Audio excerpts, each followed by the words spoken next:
Students, मैं कीर्ति परोहा कक्षा 12वीं की जनरल इंग्लिश की क्लास में आपका बहुत स्वागत करती हूँ। और बच्चों, आज हम करने जा रहे हैं आपकी poem number 16 the English language के क्वेश्चन आंसर्स। इसके प्रीवियस वीडियो में हम इसके अर्थ को अच्छे से समझ चुके हैं, साथ ही साथ हम इसके करेंगे पोम एक्सट्रैक्ट। तो चलिए बच्चों शुरू करते हैं। Question number 1, What are the two meanings of the word cricket? ये इंपॉर्टेंट क्वेश्चन है। ये आया है 2009, 13, 15 एंड 16 में। So again it is very important और ये अराउंड 2 मार्क्स के लगभग या 3 मार्क्स के लगभग का आएगा। Answer, the first meaning is a small insect and the other is the name of a game. यहाँ अ गेम के बीच में गैप है, ये आप ध्यान रखिएगा।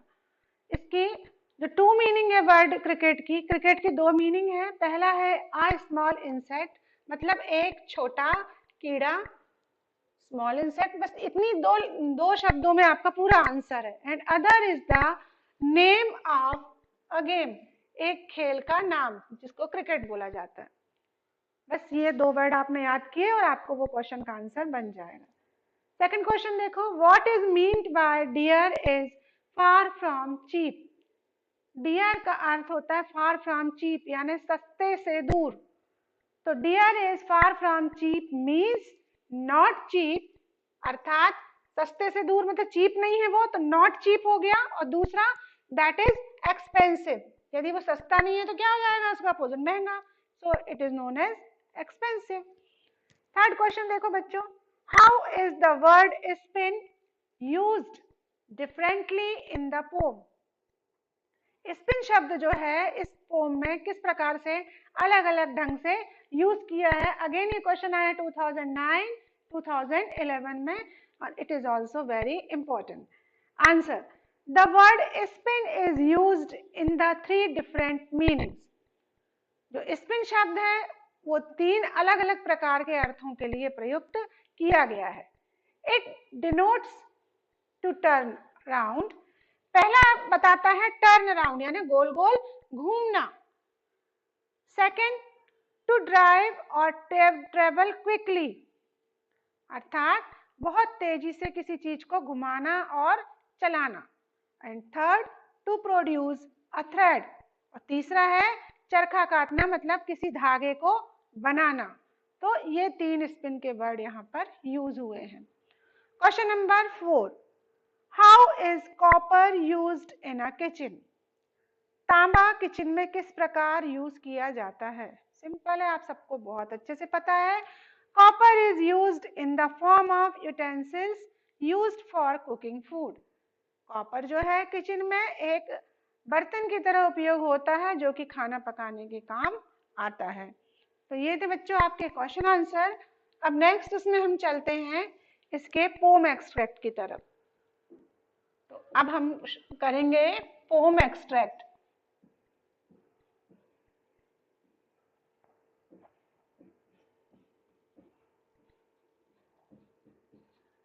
पोम एक्सट्रैक्ट, तो पहले हम पोम को पढ़ेंगे। On every hand in every land it's thoroughly agreed the English language to explain is very hard indeed। इसका अर्थापन हम पहले ही समझ चुके हैं, क्वेश्चंस देखेंगे। Answer, question number A, the same meaning of completely, यानी पूर्णतः का सीधा पूरा पूरा मीनिंग क्या है। पहला ए purely, second wrongly, third thoroughly और चौथा है एक्सप्लेन। तो यहाँ पर इसका सही मीनिंग क्या आ जाएगा, third thoroughly. Thoroughly means completely, पूर्णतया। बी देखिए, the opposite word of easy is. Easy यानी सरल, सरल का अपोजिट क्या होता है आप सबको अच्छे से पता।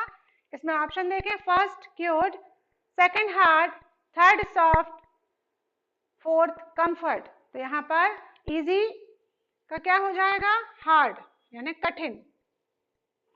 Third, give the name of the poem from which these line have been taken.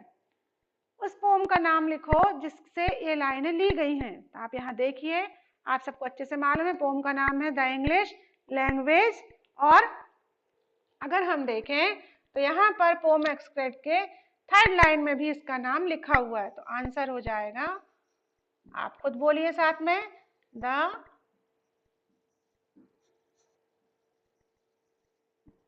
English language.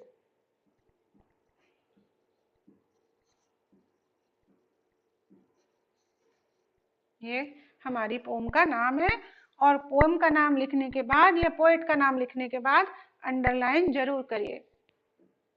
चलिए देखते हैं सेकंड।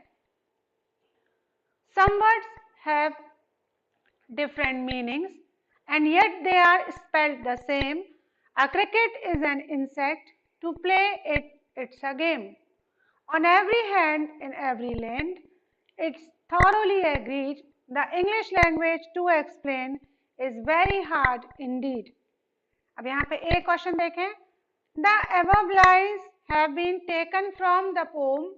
तो आपको मालूम है कौन सी पोम है, अभी अपन ने पिछले एक्सट्रैक्ट में भी किया था। वेरी सिंपल, पोम का नाम है द इंग्लिश लैंग्वेज। यहाँ मैं शॉर्ट में लिख रही हूँ, आप जब लिखेंगे तो उसको पूरा फुल फॉर्म में लिखिएगा।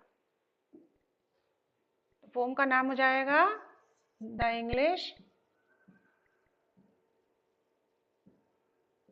लैंग्वेज। यहाँ डॉट लगा दिया, इसको आप फुल करके लिखिएगा। सेकंड देखिए, what is the name of the insect mentioned in the stanza. किस इंसेक्ट का नाम बता रहे हैं जो इस स्टेंजा में दिया है? तो बिल्कुल सरल है, कहाँ पे आया, अ क्रिकेट इज एन इंसेक्ट आ गया, यहाँ पे दिख रहा है आपको। तो यहाँ पे इंसेक्ट का नाम क्या हो जाएगा, क्रिकेट, CRICKET। तो ये हो गया इंसेक्ट का नाम। थर्ड देखिए, give the opposite of the word easy from the above lines. Easy का क्या हो जाएगा, यहाँ पे कैसा दिया है, यहाँ आप लास्ट की लाइन में देखिए हार्ड लिखा हुआ है, तो इजी का अपोजिट क्या हो जाएगा, answer hard. Give the opposite of word same in the stanza. First है डिफिकल्ट, सेकंड है डिफरेंट, थर्ड है हार्ड और फोर्थ है एवरी। सेम का यहाँ पर अपोजिट वर्ड हो जाएगा डिफरेंट, तो आपका आंसर क्या हो जाएगा, डिफरेंट।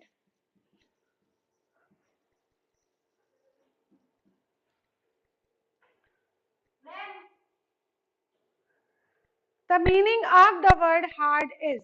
हार्ड का मीनिंग क्या होता है, डिफिकल्ट, रफ और प्लेन।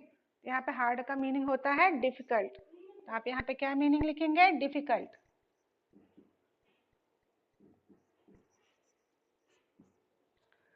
इसके बाद what are the two meanings of cricket, कि क्रिकेट की टू मीनिंग्स कौन सी है?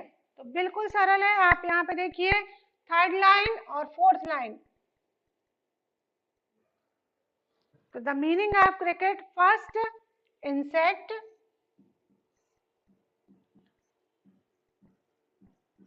और सेकंड क्या हो जाएगी, अ गेम। ये क्वेश्चन आंसर्स में भी है, आप चाहें तो यहाँ पर इसका आंसर लिख सकते हैं। अच्छा, एक क्वेश्चन ये छूट गया था, give the present form of spelt. Spelt क्या हो जाएगा, पास्ट फॉर्म है, तो यहाँ पे हो जाएगा स्पेल। अब देखते हैं नेक्स्ट, अब देखते हैं poem number extract third. Some people say that you are a dear, yet deer is far from cheap. A jumper is a thing you wear, yet a jumper has to leap. It's very clear, it's very queer, and pray who is to blame for different meanings to some words pronounced and spelled the same. तो question देखें, what is the opposite of the word deer? deer का opposite यहाँ पे क्या है, cheap। Answer क्या हो जाएगा, cheap। Second, the word jumper has two meanings. Its one meaning is one who jumps. What is its second meaning? Jumper की दो मीनिंग है, पहली हु जंप्स यानी जो कूदना, कूदने के लिए भी जंप बोला जाता है। और सेकंड मीनिंग क्या है? First, a women's loose outer garments, second strange, third different, fourth blame. तो यहाँ पर जंपर जो वुमेन्स वेयर करती हैं उसमें फर्स्ट होगा इसका answer. Question number C, name the poem from which these extract has been taken. उस पोम का नाम लिख लीजिए जिससे ये एक्सट्रैक्ट लिया गया है। तो देखिए यहाँ कहीं नाम लिखा है पोम का, यहाँ पर नहीं है, लेकिन यहाँ पर इसका नाम हो जाएगा, आंसर हो जाएगा। मैं आंसर इसका ऊपर लिख रही हूँ।